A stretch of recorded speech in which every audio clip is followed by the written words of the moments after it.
this is Christy, the Skeptic Medium.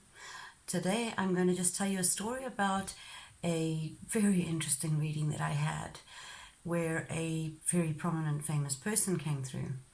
Now, I would like to say that I do not seek out famous people. I'm not interested in doing readings for famous people or trying to connect with famous people. My work is much more involved with just the average person finding their way through life. So the lady in question that asked for the reading gave me a number of people who had passed and pictures of these people, and was looking to mainly get information about herself, her life, and the way forward for her and her son. So the first thing that came through was a very faint signal of a man. I could almost not decide if it was a man or a woman, just because the feminine and male energy in this person was so strong or so equal. As I tried to describe this person, she just couldn't place him, and I think she was more expecting her female friends to come through, who didn't. So as time went by, the signal got a bit stronger, and he showed me that he was very old, tall and thin, and he presented himself in a sort of 50s or 60s suit with a hat, and he paid his respects to her by taking the hat off his head, as that is my gesture for I am showing you my respect. And he said that he was very frail, he had suffered a lot before death, and she still didn't know who this was. She was like, maybe it could be this one or that one. And then he flashed Thabo and Becky in my mind. And so I said, does that mean anything to you? And this is when she started crying, and she said yes, she now knows who exactly it is. But she didn't tell me who it was. Now, he would go on to show me that on the other side, he had gathered all the people who she had known that had passed, and it was a lot of them. She has experienced a lot of death in her life, and I realized that this man was keeping order for the group, because when I do a reading with so many people, it can go totally wrong because I get completely confused. There's no order. So he was keeping order for the group, and he showed that he was in this group. They were in a circle and they were praying with their heads down, holding hands. And he was explaining that there is power in holding hands to join forces to pray. He was praying for not only her, but people on the earth. We then went on to talk about her son, and he was quite firm with her son about he needs to step up as a leader. He needs to not waste time, because he was saying that as a young man, he was the same as this man, the grandson, in that he was quite stubborn, rebellious, and had a lot of anger in him. And then she finally told me, by the way, the person in question is my grandfather, Nelson Mandela.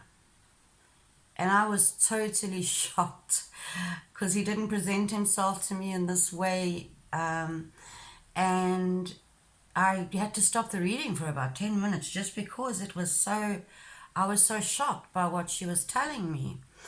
And then, then I had a lot of questions. There was a lot of things that I wanted to know while I was speaking to him. And so he talked about his life. He said that when he looks back now, the greatest part of his life was being in jail. He said that the time in jail taught him a lot. And he was very angry and a bit out of control before he went to jail. He said that he was glad that he had served his time, because he would otherwise have blood on his hands. Then he talked about the time after getting out, and he talked about how he was so enamored with all these famous people that he was meeting with, and he specifically mentioned the Queen, and how he was just taken up in all of this fame and all these people wanting to know him. But he then talked about becoming disillusioned about it, and towards later in life, he was basically, what it feels like to me, is forced to meet with people that he had no interest in meeting with. He expressed to me that he absolutely hated beige or khaki tops with brownish ties and brown suits. It represented the oppressiveness of apartheid, and I'm guessing that's why he always chose to wear those very bright colored tops, because he specifically mentioned, I absolutely hate I have an association with brown beigeish tops and brownish ties and brownish suits. This to him represented oppression. What I can say about his soul over there, he also told me that he spends a lot of his time in solitude now. He is grateful to be out of the limelight and all these people wanting a piece of him. He spends time with a small group of people who he gets on with. I did sense that his soul is extremely tired, very tired from the life that he lived. And so I have now identified what the soul Nelson Mandela feels like. And for me, I associate a soul not with how they looked on earth in any way. I associate them with certain images attached to emotions. And so now I can say that I know what he feels like. It's almost like a DNA fingerprint of a soul, that if I experience the feeling of him, I will know that it is him. I have since asked him other questions, and he has come through about quite a few things, but some of it is just so crazy weird that I don't want to talk about it too much at this stage. I don't think the world is ready, and I think that in the same way that I knew about the cannibal eating Luciferians a few years before it became common knowledge, is the same with the stuff that he is showing me now. I do not think it is appropriate to say it yet, because I will seem like a crazy person, and I would rather wait until more people are ready to hear that information. So there we go. I had a reading with Nelson Mandela. Hope you enjoyed that.